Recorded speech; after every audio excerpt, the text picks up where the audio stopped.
오늘 너무 비디오 내용이 상당히 리얼한 내용이죠. 오늘 그리스도의 죽으심과 그 부분을 잘 설명해서, 사실 제가 오늘 설교 도입으로 간단한 예화를 준비했는데, 비디오 내용이 너무 강력했기 때문에 제가 도입으로 이걸 사용하지 않는 게 더 나을 것 같다는 생각이 들었어요. 그렇지만 그래도 준비했으니까 제가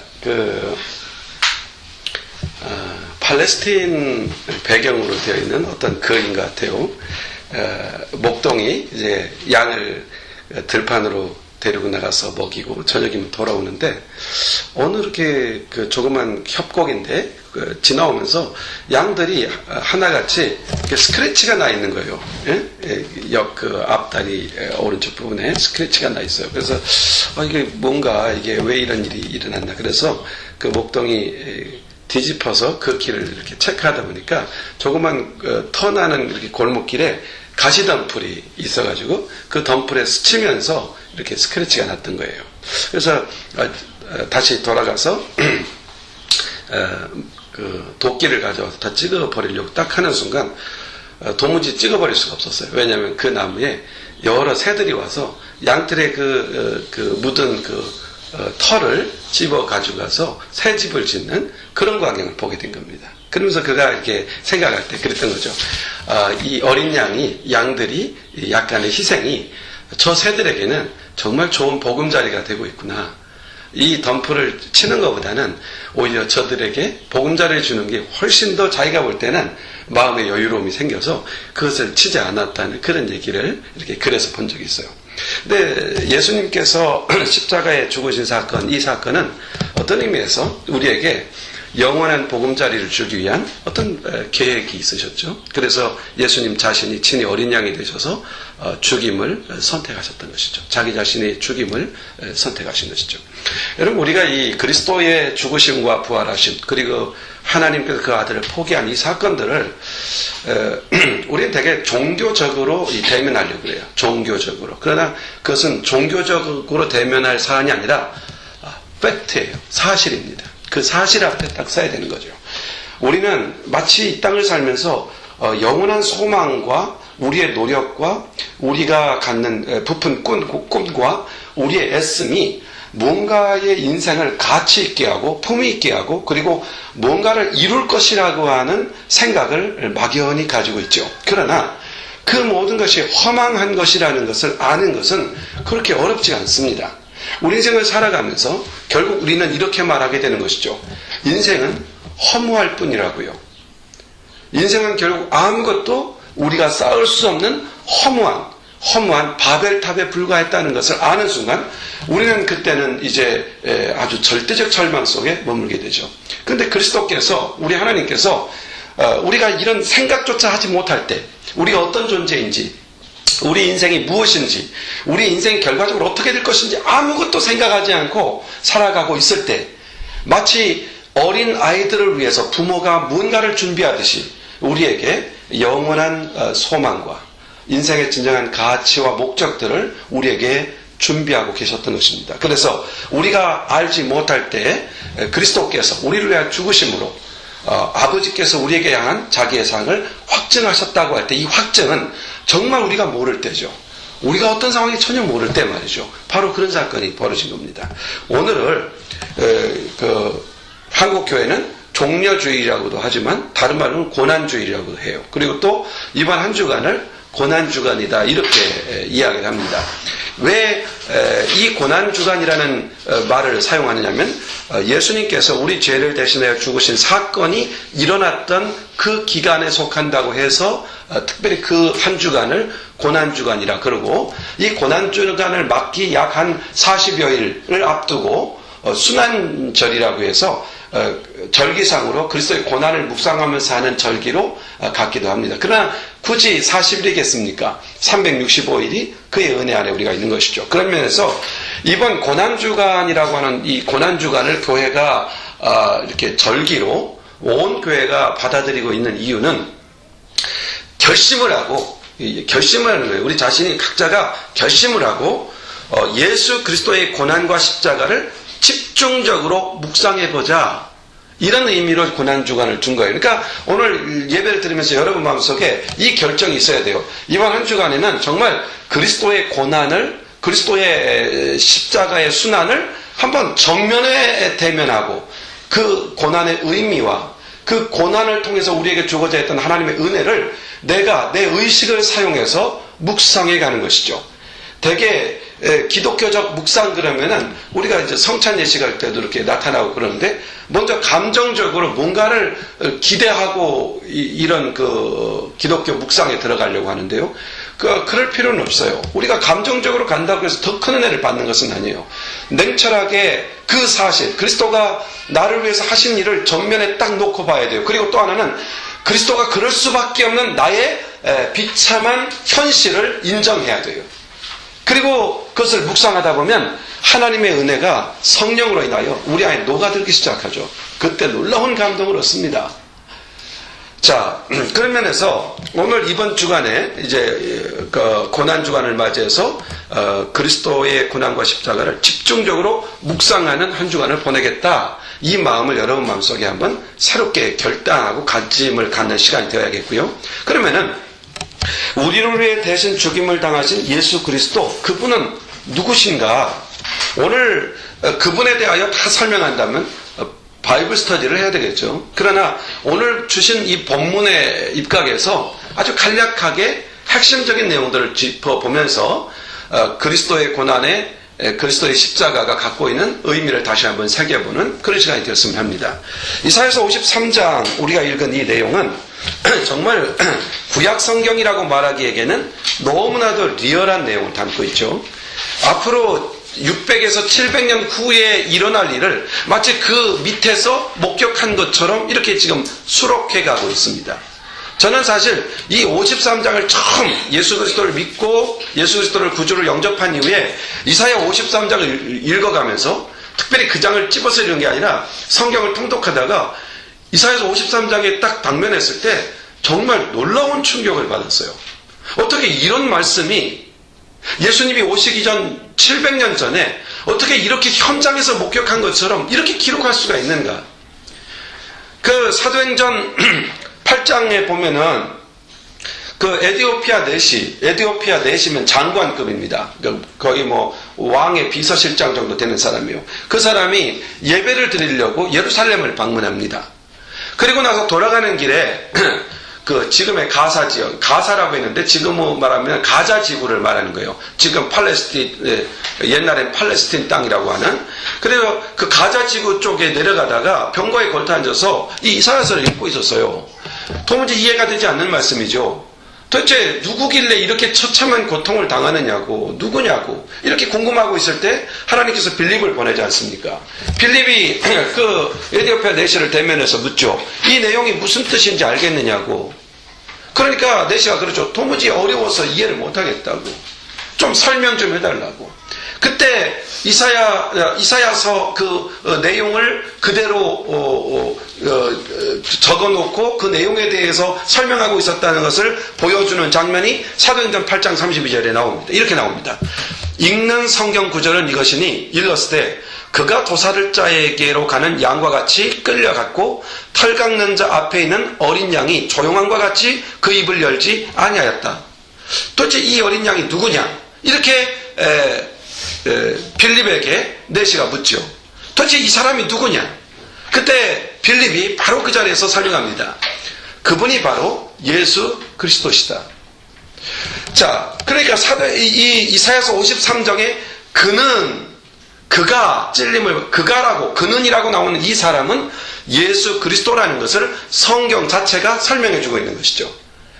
우리가 그냥 이사야서를 펴고 설교 시간에 그는 바로 예수님이십니다 라고 설교자가 설명하지 않더라도 사도행전을 딱 펴는 순간 이 그는 예수 그리스도시구나, 이 사실을 성경이 친히 설명해 주고 있다는 얘기입니다. 우리가 종종 그런 말씀을 하죠. 성경은 어떤 사람들의 이해 방식으로 이해되어져야 되는 것이 아니라 성경은 성경 자체가 해석해 주고 있어요. 서로가. 바로 그런 말씀입니다. 그러니까 지금 여기에서 말하고 있는 그가 찔림을 받고 그가 상함을 받고 죽으실 수밖에 없는 그분이 누구냐? 바로 예수 그리스도다. 이렇게 설명하고 있습니다. 예수 그리스도는 누구십니까? 이사야서 53장에 나온 것처럼 우리를 위하여 대신 찔림을 받고 상함을 받고 우리 죄 때문에 대신 죽으시는 바로 그분입니다. 그렇다면 예수 그리스도께서 받으신 순환의 내용, 고난의 내용은 구체적으로 뭡니까? 3절에 이렇게 기록하고 있습니다. 그는 멸시를 받아 사람들에게 버림을 받았으며 간고를 많이 겪었으며 질고를 아는 자라. 마치 사람들이 그에게 얼굴을 가리우는 것 같이 멸시를 당하였고 우리도 그를 귀하게 여기지 않았다. 여기 보니까 두 가지 단어가 나오는데 멸시라는 단어와 그리고 질고라는 단어가 나오죠. 그리스도께서 순환을 이야기할 때 멸시와 질고를 당했다. 그리고 뒤에 보면은 사람들이 얼굴을 가리울 정도의 멸시를 당했다. 말씀을 정리하면 그렇습니다. 예수님의 당하신 순환은 두 가지로 요약할 수 있습니다. 첫째는 정신적, 영적인, 내면적 순환이고 또 하나는 외적으로, 육체적으로 당하는 순환이었다는 것을 알 수 있죠. 자, 예수님은 멸시를 받았습니다. 오늘 3절에 그는 멸시를 받아 사람에게 버림을 받았으며 그랬습니다. 어느 정도로 멸시를 받았느냐? 3절 하반절에 사람들이 그에게서 얼굴을 가리는 것 같이 당했다. 이거 좀 여러분이 그 상황을 이해하기 위해서요. 예전에 제가 소록도라는 곳을 방문한 적이 있어요. 거기에 문둥 환자들의 모습을 봤어요. 나 환자들. 정말 흉측하게 생겼죠.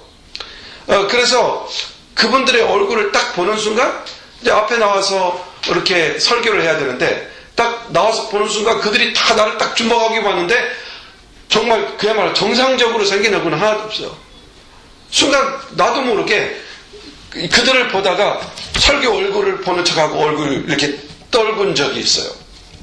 그러니까 사람들이 볼 적에 너무 참혹하다고 느낄 적에 이렇게 고개를 돌리잖아요. 눈을 감잖아요. 그런처럼 예수님의 당하는 고난이 얼마나 참혹스러웠고 그가 당하는 순환이 얼마나 비참했는지 그의 멸시받음이 얼마나 극했는지 차마 그냥 볼 수가 없어서 얼굴을 가리울 수밖에 없었다는 거죠. 그런 정도의 주님은 고통과 순환을 받으셨다고 되어 있습니다. 그리고 예수님의 이 순환의 모습은 이렇게 비참할 뿐만 아니라 참혹스러우면 말할 수 없었죠. 근데 예수님의 십자가가 바로 그런 멸시를 받고 참혹스러움을 나타내는 내용입니다. 그런데 우리가 생각할 때는 십자가를 딱 보면서 누구를 떠올려요? 그리스도를 떠올리고 십자가를 보면서 그리스도를 떠올린다는 것은 그의 비참함, 그의 멸시당함 이것을 상징하는 게 십자가잖아요. 근데 저는 가만히 보면서 이런 생각이 들었어요. 제 친구들이 옛날에 한국에서 보면 이렇게 개척교회 같은 거 하고 교회를 개척한다든지 시작할 때 보면은 종탑 같은 데 십자가를 달 적에 어떻게 하면 아름답게 십자가를 보일 수 있을까라는 관점에서 디자인을 하고 또 강대상에다 이렇게 십자가를 설치할 때도 아주 예술적으로 설치하는 거예요. 예술적으로. 아주 그냥 멋있게 설치하고. 그러니까 기독교가 갖고 있는 어떤 십자가가 갖고 있는 본질적인 내용보다는 어떤 인간들이 보기에 아름다운 십자가라고 하는 그런 관점을 가지고 있다는 것을 보게 되는 거죠. 뿐만 아니라 우리도 지금 여기 있는 분들은 십자가 목걸이를 하지 않는데 우리 집사람은 십자가 목걸이를 가끔 해요. 그러니까 아주 예술적이고 아름다운 십자가, 뭔가 다른 사람에게 보여줄 수 있는 어떤 십자가, 이런 개념이잖아요. 그러나 성경에 나와 있는 십자가의 모습은 뭐냐고요? 십자가는 곧 그리스도를 의미하고 있고 그 그리스도는 사람들이 너무 참혹해서 얼굴을 가리울 수밖에 없는 그런 십자가였다는 것이죠. 참을 수 없는, 정말 가리울 수밖에 없는 그런 참혹한 십자가. 예수님이 당한 고난이 바로 그런 고난이었다는 거예요. 자, 그런 면에서 우리 그리스도인들은 그리스도의 제자라고 하잖아요. 우리 그리스도의 제자, 그리스도인의 삶을 살아갈 때 우리는 이런 생각을 좀 뽐나게 그리스도인의 삶을 살 수 없을까? 이래도 그리스도인의 삶이고 저래도 그리스도인의 삶이라면 좀 폼나게 살면 안 되겠느냐는 거죠. 그러나 내가 그리스도의 제자라고 한다면 그리스도 제자의 모습은 폼나는 삶이 아니라 오히려 뭐예요? 멸시함에 대하여 수용할 줄 아는 삶이었다는 것이죠. 이런 것들을 보게 될 때, 그리스도의 제자의 삶을 산다는 것은 세상 사람들이 갖는 가치 기준과는 너무나도 다르다는 것. 그리스도인으로 산다는 것은 세상 사람의 삶의 유형과는 정말 다르다는 것을 우리가 수용할 줄 알아야 되는 거예요. 받아들일 줄 알아야 된다는 것을 우리는 여기서 배우게 됩니다. 또한 우리 예수님의 십자가는 3절의 그 중반절에 보면 간고를 많이 겪었으며 질고를 아는 자다 그랬어요. 질고를 안다. 고통을 안다는 것이에요. 질고, 정말 고통도 보통 고통이 아니죠. 아주 정말 질고 그러면 아주 질긴 고통인 것 같아요. 물론 그렇게 설명하는 건 아니지만 질고라는 것은 정말 우리에게 있어서 너무나도 고통스러운, 우리 주님께서 그런 고통을 당하셨어요. 육체적 고통이죠.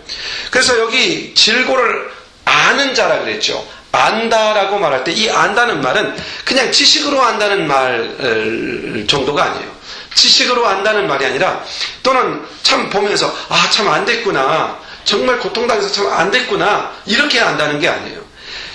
여기 질고라는 것은 똑같은 자리에서, 그 고통당한 사람의 그 똑같은 자리에서 똑같은 경우를 당하며 똑같은 고난의 고통을, 똑같은 그 동일한 고통을 경험하는, 그렇게 알았다는 것이죠. 그러니까 예수님의 고난은 피상적 고난이 아니라 실제적으로 고통당하는 자의 그 고통을 경험하는, 체휼하는 그런 고통이었다는 것이죠. 그래서 우리 주님은 고통이 뭔지 아시는 분이었습니다. 우리를 대신하는 메시아이신 그리스도는 고통이 뭔지를 알아요. 우리 예수님은 광야에서 몇 밤을 홀로 지새면서 예수님은 외로움이라는 고통을 체득하셨어요. 인간이 당하는 외로움이라는 고통이 얼마나 큽니까? 우울증의 대부분은 원인이 외로움이라고 하잖아요. 외로움. 그렇잖아요. 외로움의 고통을 주님은 하셨어요. 뿐만 아니라 예수님은 가룟 유다의 배신으로 죽게 된 예수님은 그 배신의 고통, 이 땅에 살면서 배신당하는 고통이 얼마나 참혹한 고통입니까? 또 예수님은 떡덩이가 돌덩이로 보일 정도로, 그런 미혹을 받을 정도로 굶주림을 경험하셨어요. 배고픔의 고통, 주림의 고통. 또 우리 주님 머리 둘 곳이 없었다, 이렇게 말하잖아요. 그러니까 집 없는 서름이라고 하는 말 있잖아요. 사실 많은 사람들이 당하는 서름이기도 합니다만, 이런 서러움을 알아요. 인생을 살면서 서러움을 주님은 아셨어요. 또한 우리 주님은 죽음 앞에서 피를 말리는 두려움을 맛보셨던 분이죠. 다시 말해서 죽음의 고통도 경험하셨어요. 그 눈앞에서 고통을. 바리새인들과 사두개인들이 얼마나 예수님을 비난하고 핍박하고 모함하고 그랬습니다. 그러니까 그런 비난과 모함을 당하는 고통도 주님은 경험하셨죠. 그러니까 우리 주님의 고통이라는 것은 단순히 질고를 당하셨다로 끝나는 것이 아니라 주님의 질고는 경험적이었다는 것이죠. 그래서 우리 당하는 고난에 대하여 우리 주님은 체휼하시고 대변하시고 위로하시고 회복시킬 수 있는 그런, 내가 안다라고 하는 이 주님의 표현은 그냥 너 고통당하고 있구나라는 인정이 아니라 그 고통을 내가 알아, 그렇지 않아요. 그래서 보면은 내가 당했던 고통을 당하는 사람에 대하여 고통을 경험했던 사람은요, 그 마음을 나눌 수 있는 마음으로 발전한다고 그래요. 그래서 예전에 돈이 없어서 공부 못한 사람들은요, 돈 없어서 고통당하는 그런 고학생들이나 힘들어하는 사람들을 보면은 자기 재산을 털어서 이렇게 장학금을 기부한다고 그래요. 이렇게 고난을 아시는 주님이시기에 우리를 체휼하시고 사랑하시고 베푸시고 이럴 수 있었다는 것이죠. 예수님의 일생을 검토해보면 예수님은 겪지 않은 고통이 거의 없을 정도로 모든 고통을 체휼하신 분이십니다. 그래서 우리가 이건 나만 당하는 고통이다, 또는 나만 당하는 슬픔이다, 아픔이다, 이렇게 생각하는 것들이 우리가 살다 보면 종종 있는데, 그럴 때 거기에 머물지 말고 그 문제를 들고 그리스도 앞으로 나가서 나의 있는 마음을 딱 열어서 주님 앞에 고백하기 시작할 때 주님은 거기에 치유하시고 그걸 감당하시는 힘을 공급하신다고 약속을 주시는 분이죠. 주님은 멸시를 받고 질고를 받는 그런 고통을 친히 우리를 위하여 경험하신 분입니다. 여기서 포인트는 이겁니다. 그리스도가 왜 고통을 당하셔야 하느냐, 왜 질고를 당하셔야 하느냐, 왜 그렇게 참 멸시를 받아야 하느냐, 꼭 그래야 되느냐. 사실은 그리스도는 그럴 필요가 없다는 사실이에요. 그게 죽으심만으로도 우리를 구원하실 수 있어요. 그런데 그가 왜 자원해서 그 질고를 지셨느냐? 우리를 이해하기 위해서예요. 우리를 진심으로 이해하고 우리에게 은혜를 베푸시기 위함이에요. 바로 이것을 가리켜서 인카네이션이라고 그러죠. 그 낮아지신, 우리와 똑같이 낮아지신, 이게 바로 그리스도가 친히 고통을 선택하신 이유시라는 거죠. 그러니까 그 고통 속에서 뭘 발견합니까? 우리를 향한 사랑을 발견하게 됩니다. 예수께서 받으신 순환은 나 대신 받았다는 것, 이게 이사야 선지자가 꼭 지적하고 싶어하는 내용입니다. 여기 대리로 형벌받다, 죄를 그리스도께 전가하다, 대신 속죄함을 받는다, 이런 내용들이 4절, 6절, 8절에 두드러지게 나타나는데, 여러분 4절에 보면 이런 말을 합니다. 그는 실로 우리의 질고를 지고 우리의 슬픔을 당하였거든. 우리의 질고를 지고 우리의 슬픔을 당했어요. 그의 질고가 아니고, 그의 슬픔이 아니고 우리의 질고 우리의 슬픔. 또 6절에 보면 여호와께서는 우리 모두의 죄악을 그에게 하나님께서 그리스도의 죄악이 아니라 우리 모두의 죄악을 그에게 전가시켰다, 담당시켰다고 말합니다. 그의 질고가 아니죠. 8절에 보면 그가 살아있는 자의 땅에서 끊어짐은 마땅히 형벌받을 내 백성의 허물 때문이라. 그리스도의 죽음이 아니라 바로 우리 때문이라는 것을 명백하게 이 본문을 통해서 이야기하고 싶어 하는 겁니다. 성경에 보면 그래서 예수님이 오시기 전에 대속 제물이라는 그런 그 제사 제도를 레위인들에게 주셔서 행하게 하셨어요.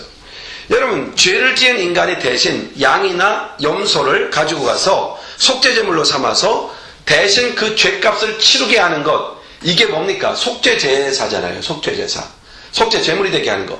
그러니까 죄를 지으면 마땅히 벌을 받아야 합니다. 근데 죄를 지을 때마다 하나님께서 그 자를 다 죽여버린다면 이 땅에 구원받을 인간은 하나도 없잖아요. 그래서 주님께서는 사람을 사랑하셔서 주신 제도가 바로 이 제사제도였던 거예요. 구약시대에 그리스도의 보혈의 권능으로 치유받을 수 있는 그런 은혜가 성취되기 전에 이들은 다 죄를 지으면 죽어야 하는데 그들에게 대속 제물을 대신하여 죽임으로써 죄에서 자유함을 얻을 수 있는 길을 열어주신 것, 이거보다 큰 자비가 어디 있어요? 대제사장이 깨끗하고 순전한 양을 잡아서 그 철철 흘리는 피 흘리는 그 제물을 가지고 성소에 들어가 주님 앞에 대신 죄값을 치르도록 이렇게 대속 제물을, 대속 제사를 허락해 주신 것, 이것이 바로 하나님이 우리를 향한, 사람을 향한 긍휼과 자비가 나타난 제사제도임을 보게 됩니다. 이 제물에 담긴 의미, 즉 이 피 흘리는 어린 양을 잡아서 피 흘리는 이 제물을 들고 성소에 들어갈 때 이 제사장과 그 죄를 대신 전가한 백성이 어떤 심정, 어떤 느낌, 어떤 깨달음에 이를 수 있었을까요? 아마 먼저 죄는 생명을 바쳐야 용서를 받을 수 있다고 하는 이 엄연한 사실, 즉 죄는 그 정도로 엄한 것이구나, 죄는 그 정도로 엄중한 것이구나, 이것을 거기에서 깨달았을 것입니다. 더 나아가서 이 순전한 어린 양은 나를 대신하여 주는구나, 즉 그 속에서 대속의 은혜, 하나님께서는 대속의 은혜를 우리에게 계획하고 계시는구나, 이 사실을 발견할 수 있습니다. 더 나아가서 하나님은 나를 죽이지 않고 이 양을 죽였구나, 구속이죠. 나를 건졌구나, 나 대신 이 양을 죽임으로써 나를 건져내시는구나, 이 사실을 이 구속제사를 통하여, 이 대속제사를 통하여 우리에게 가르쳐주고 있었던 것이죠. 오늘 본문 이사야서 53장이 나오기 이전 52장에 보면은 한번 그 성경 찾아봐요. 52장 15절을 한번 찾아봐요. 이사야서 52장 15절 말씀 같이 한번 읽어봅시다. 자, 읽습니다. 시작. 후에는 그가 열방을 놀랄 것이며 여롱한 그를 인하여 입을 봉하리니 이는 그들이 아직 전파되지 않은 것을 볼 것이요 아직 듣지 못한 것을 깨달을 것이며, 이게 뭔지 아시겠죠? 복음이라는 걸 알겠죠? 그리고 그 복음의 내용이 어딥니까? 53장인 거 알겠죠? 근데 여기 보면은 그 후에는 그가 열방을 놀랄 것이며 그랬어요. 이 열방을 놀랜다는 말의 의미를 원문을 찾아보니까 어떤 의미냐면요, 그 나라들을 놀래게 한다는 말은 그들에게 뭔가를 확 뿌린다는 얘기입니다. 열방에게 뭔가를 확 뿌린다는 것이죠. 뿌린다. 그래서 그들을 깜짝 놀라게 한다는 것이죠. 자, 그러면은 여기 뿌린다는 말의 의미가 성경에 또 다른 의미로 사용될 때가 있었는데, 바로 그것이 대제사장이 제사제를 집전할 적에 짐승의 피가 흘렸을 때 그 피를 속지 않은 자들에게 이렇게 뿌려서 거룩해 하시는 장면이 나올 때 이 뿌린다는 말이 꼭 같은 의미예요. 열방을 놀래게 할 것이오라는 말과 제사장들이 피를 뿌린다는 말과 같은 단어를 사용하고 있다는 얘기예요. 다시 말해서 이런 얘기입니다. 레위기서 4장 6절에 보면 그 제사장이 손가락에 그 피를 찍어 여호와 앞 곧 그 성소의 회장 앞에 7번 뿌릴 것이요. 피를 뿌린다는 말이 나와요.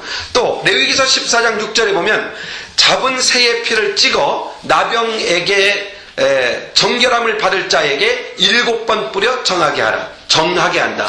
뿌려서 어떻게 해요? 씻어낸다. 그런 뜻입니다. 다시 말해서 제사장이 피를 뿌려서 정결하게 하는 의식, 이것이 바로 뿌린다는 표현을 쓰고 있어요. 그런데 여기 그 내용과 같은 의미로 열방들을 놀라게 한다. 열방들에게 뭘 뿌린다고요? 그 피를 뿌린다는 얘기예요. 이 말은 다른 말로 무슨 얘기겠습니까? 예수님이 상하고 찔려서 흘린 그 포효, 그것이 뭐예요? 그게 복음 아닙니까? 이 복음, 이것이 정결케 하는 능력이 있다는 것이고, 이방인들에게 그것을 뿌려서 이방인들을 정결케 하겠다는 그런 하나님의 플랜, 하나님의 계획을 지금 우리에게 주고 있는 것입니다. 히브리서 9장 22절에 율법을 따라 거의 모든 물건이 피로써 정결케 되나니 피 흘림이 없은즉 사함이 없느니라. 우리 주님께서 우리에게 피를 흘리시고 또 우리를 위하여 당하신 그 순환의 내용이, 멸시와 질고를 당하면서 당한 그 순환이 결과적으로 피 흘림으로 마무리되지 않습니까? 그 피 흘림은 우리에게 어떤 효과를 가져옵니까? 씻음의 효과, 정결함의 효과를 가져옵니다. 그러므로 예수 그리스도의 받으신 순환은 나 대신 받으신 순환이라는 것을 명확히 알고 내 죄를 전가하시는 분이고, 전가 받으신 분이고, 나 죄를 정하게 하시는 분이라는 것을, 피를 뿌려 정하게 하시는 그런 역사였음을 알게 되는 거죠. 중요한 것은 나 때문에, 나를 위하여, 나 대신에 바로 그런 역사를 이루셨다는 겁니다. 그렇다면 예수 그리스도의 순환으로 우리가 얻게 되는 구원, 우리가 어떤 구원을 얻게 됩니까? 5절에 보면 이런 말씀은 나옵니다. 그가 찔림은 우리의 허물 때문이요 그가 상함은 우리의 죄악 때문이라. 그가 징계를 받음으로 우리가 평화를 누리고 그가 채찍에 맞음으로 우리는 나음을 얻었다 그랬습니다. 여기 보면 이 말씀에 근거해서 예수 그리스도의 순환이 우리에게 어떠한 구원을 가져오는가를 살펴볼 수 있습니다. 먼저 그 구원의 역사는 이렇게 표현하죠. 그가 찔림은 우리의 허물, 그가 상함은 우리의 죄악 때문이고 그가 징계를 받음으로 내가 평화를 누렸다. 즉 무슨 얘기입니까? 이것이 바로 영적 구원을 의미하는 것임을 알 수 있습니다. 우리의 죄와 허물을 깨끗이 씻었다. 이게 뭡니까? 이게 바로 거듭남 아닙니까? 이게 새 생명 아닙니까? 이게 바로 구원의 역사요. 그리고 우리가 마음의 평화를 누리게 되었다. 영적인 구원을, 평화라는 것은 구원을 상징하는 용어입니다. 더 나아가서 그가 채찍에 맞음으로 우리가 나음을 얻었다는 것을 보면 우리 주님은 영적인 구원만 아니라 우리의 육체적인 구원도 이루시는 분이라는 것을 알 수 있습니다. 마태복음 8장에 보면은 귀신 들린 자들을 많이 데리고 오는 장면이 나옵니다. 그때 예수님께서 말씀으로 귀신을 내쫓고 병자를 다 고치고 그래서 선지자가 말한 내용, 즉 이 말씀, 우리의 연약한 것을 친히 담당하시고 병을 짊어지셨다 함을 이루려 함이다라고 우리 주님이 말씀하시는 장면이 나옵니다. 다시 말해서 예수님의 죽으심은, 예수님의 피 흘리심은 두 가지의 구원을 이루는데 하나는 영적 구원이고 또 하나는 육체적 구원이라는 것입니다. 영적인 구원은 우리가 거듭남을 말하는 것이죠. 정확히 복음을 영접했을 때 얻는 것이고, 육체적 구원이라는 것은 우리의 이 땅에서의 질병이나 우리가 당하는 고난이나 아픔을 치유하고 회복시키는 그런 역사도 나타날 수 있다는 것입니다. 그러나 여기서의 육체적 구원이라는 것은 분명 우리의 부활일 것입니다. 궁극적 부활일 것입니다. 저는 지난주에 세 사람의 간증을 들었습니다. 비디오를 통해서 물론 봤지만은 아주 그 감명 깊게 봤고 또 관심을 갖고 봤습니다. 그러면서 오늘 본문 5절의 말씀이 다시 한번 내 안에 아주 깊이 와닿습니다. 그러면 여러분 5절 말씀을 보십시오. 그가 찔림은 우리의 허물이라고 되어 있죠. 이 우리라는 말에 나라는 말로 한번 바꿔서 이 본문을 다시 한번 읽어봐요. 5절을. 우리라는 말을 나로 바꾸세요. 여러분 이름을 넣으면 훨씬 더 좋겠지만 나라는 말로 바꿔봐요. 같이 읽어보자. 시작. 그가 찔림은 나의 허물을 때문이요 그가 상함은 나의 죄악을 인함이라. 그가 징계를 받음으로 나는 평화를 누리고 그가 채찍에 맞음으로 내가 나음을 받았죠. 자, 그러니까 나를 위한 우리 주님께서 행하신 모든 구속의 사역들은 나를 위함이다. 이건 얼마나 감격스러운 말입니까? 이 말씀을 믿고 이 말씀을 붙잡을 때 이 역사들을 우리는 경험할 수 있습니다. 약속은 하나님의 약속은 신실하고 그 약속은 능력입니다. 그 약속에 대하여 신뢰하고 믿고 내 말씀으로 받아들일 때 그 역사는 우리에게 능력으로 나타나죠. 그런 경험을 했던 세 사람의 간증을 저는 접했습니다. 이 세 사람은 어떤 의미에서 환경적으로는 다 달랐습니다. 한 사람은 미국을 일찍 유학한 케이스고 한 사람은 한국에서 있었던 사람이기도 하고 또 살아온 환경도 차이가 다 있었습니다. 그런데 이 세 사람의 공동점이 하나 있는데 내 인생이 이제 끝났구나. 절망이다. 바로 이 순간에 나는 더 이상 희망이 없다라고 생각했던 그 순간에 그야말로 대박을 터뜨린 사람이에요. 대박을 터뜨렸다. 이렇게 자기들이 표현해요. 첫 번째 간증을 들은 사람은 그 시각장애인이라는 역경을 딛고 백악관 그 국가장애위원회 정책보좌관을 지낸 인물. 누군지 아시겠죠? 강영호 박사. 그 사람은 14살 때, 그러니까 중학교 때 그러니까 외적 충격으로 인해서 실명을 하게 됐어요. 눈을 보이지 못하게 된 거죠. 자기가 눈을 보지 못하게 되자 처참함을 느꼈다고 그래요. 절망감. 더 이상 정말 나는 이제 이 세상에서는 아무런 쓸모없는 쓰레기 같은 존재가 되었구나. 그런 느낌을 갖았답니다. 그러나 그가 나중에 이제 인생을 다 살고 돌이켜봤을 때 그는 이렇게 간증을 해요. 자신을 인도하신 하나님의 손길이었다. 오히려 그 사실, 그 고통, 실명했던 사건이 그에게는 다시 재해석되더라는 거예요. 이것이 나를 향한 하나님의 손길이었다. 어떻게 그런 해석이 가능하죠? 그러면서 그는 이런 간증의 이야기를 해요. 내가 기적적으로 눈을 뜨게 됐다면, 내가 만약에 기적을 통해서라도 눈을 뜨게 됐다면 나는 평생 공장을 전전하는 그저 평범한 사람으로 살다가 죽고 말았을 것입니다.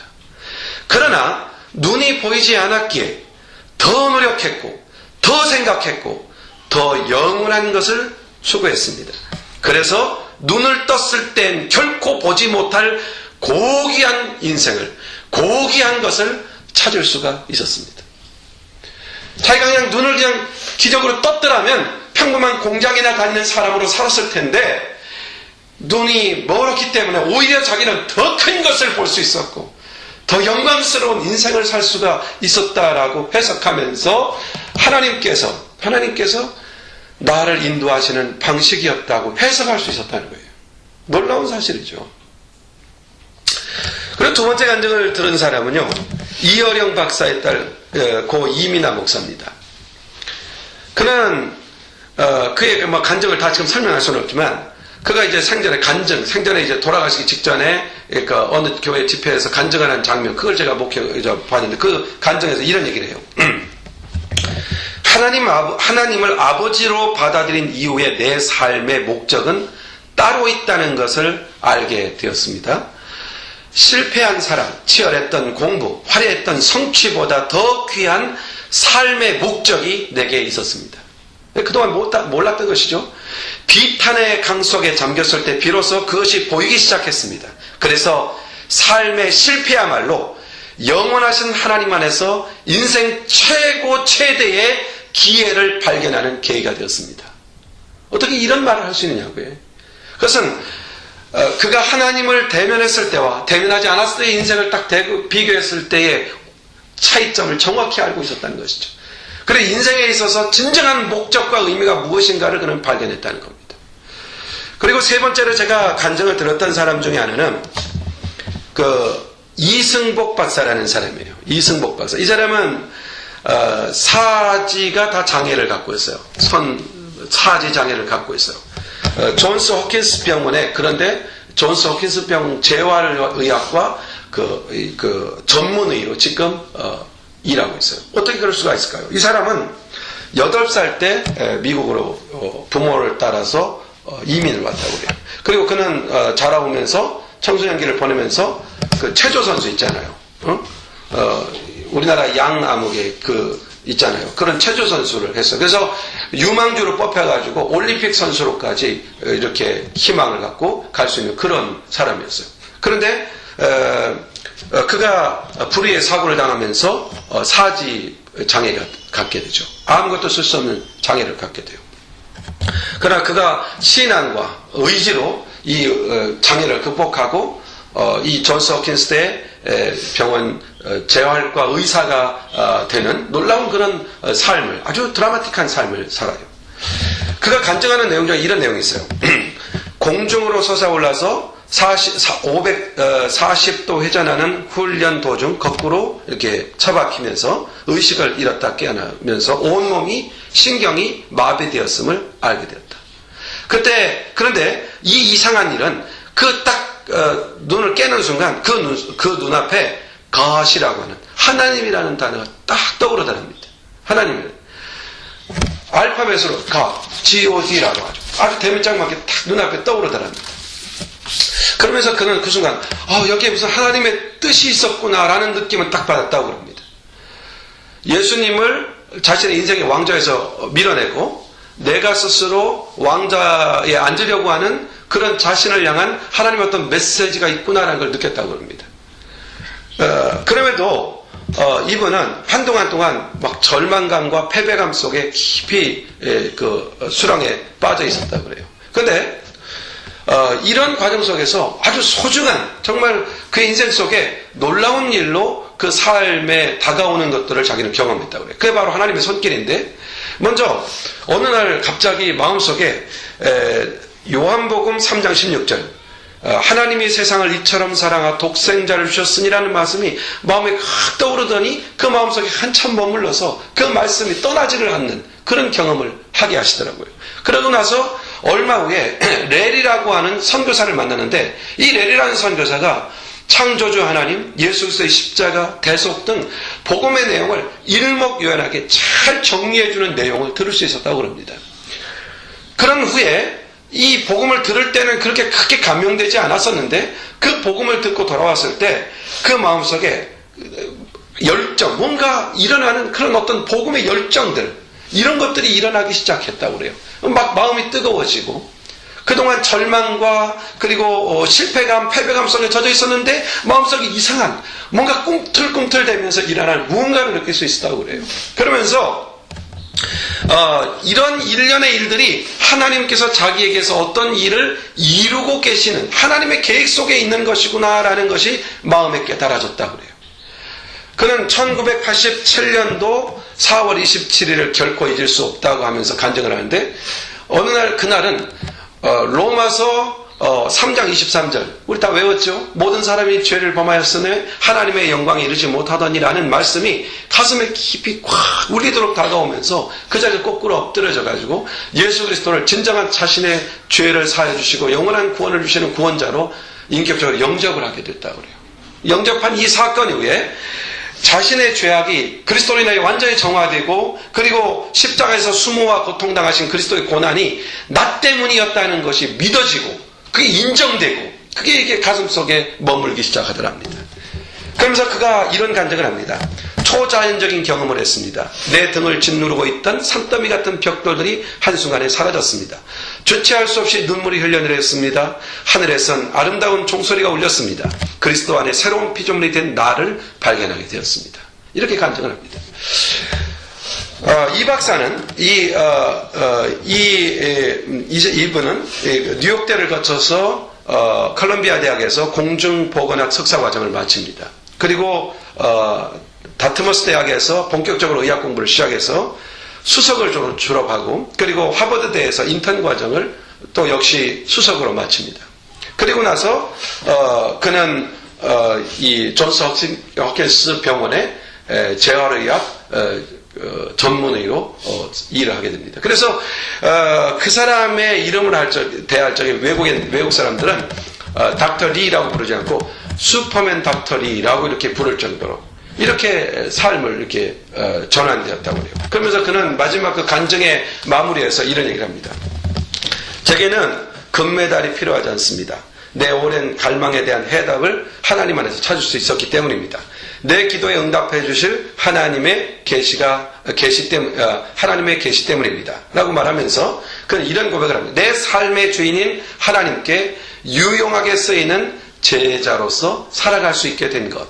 또 사도 바울이 보여준 그대로 그리스도를 전하며 사는 것. 이것이 이제 나의 목표와 비전이 되었다고 이렇게 다짐하면서 마지막으로 이런 고난, 어떤 고난도 결코 우리의 인생을 무너뜨릴 수는 없다.